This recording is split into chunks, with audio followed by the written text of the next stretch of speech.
This clip is brought to you by SaveWithConrad.com.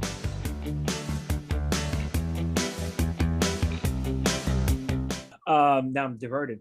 Question. So, in your career, I know the fans, like, for example, they've been kind of down on Cody, right? And they've been booing Cody, and that I don't understand why. They've done it before with the CM Punk and the Roman Reigns.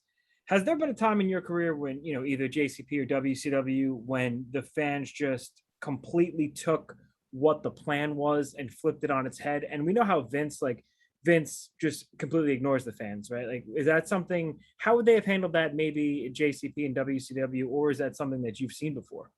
Well, you know what, I really haven't, that really didn't start happening till much later, that fans, I do know that I remember in the years of JCP when we started to move out from being just a regional promotion and we started going on TBS. And then we started booking into Philadelphia and some of the Northeast places. The fans didn't like the Rock and Roll Express because the fans up there were considered them like, favorites of the young girls, and that wasn't their style of wrestling. So I remember them getting booed, but I don't really, back in the JCP days, I don't think that, I think the fans, because Dusty was booking and Dusty always knew what he wanted, I don't think that, I think the fans would have been ignored. I really do. The Cody thing is, Cody's got a reality show and he gets his own special entrance, and understand he's getting booed, but he gets cheered a lot too. And I'm in the arena, so I can hear it and see it much more than you guys can.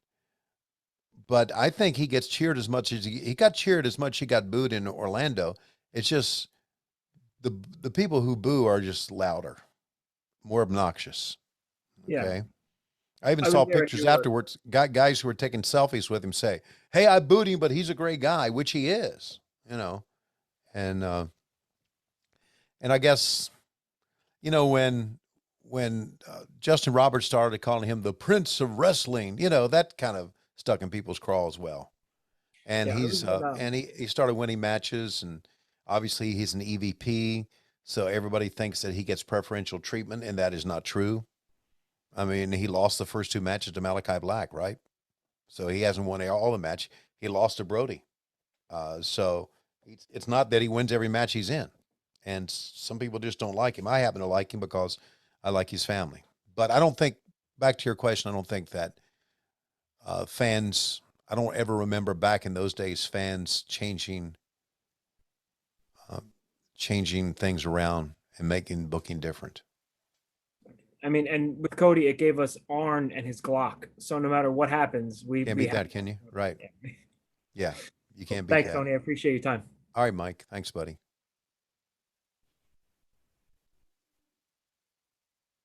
Hey, Tony, my question is about Buddy Landel.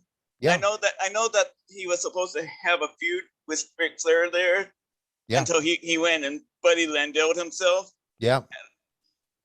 If Buddy Landel had not completely screwed up, do you think there would have been a Horseman at that time period? Or because JJ was with Buddy, and if Buddy was still there, JJ would have still been there, and I think Ric Flair he was still a baby face at that time. Right.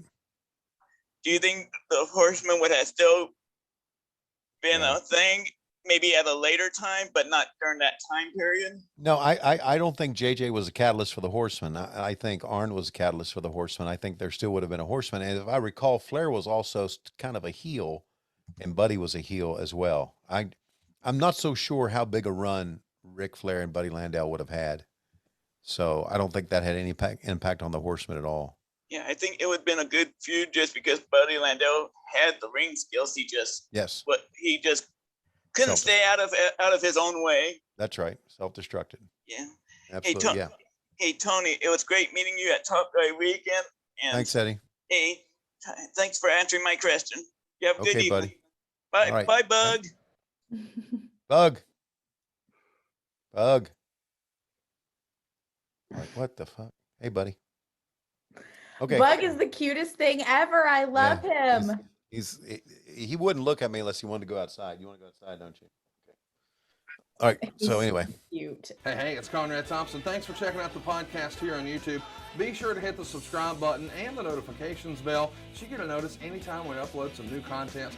And go save yourself some money right now. If you're in a 30-year loan or you have credit card debt, it's not a matter of if I can save you money. It's a matter of how much. Find out right now for free at SaveWithConrad.com.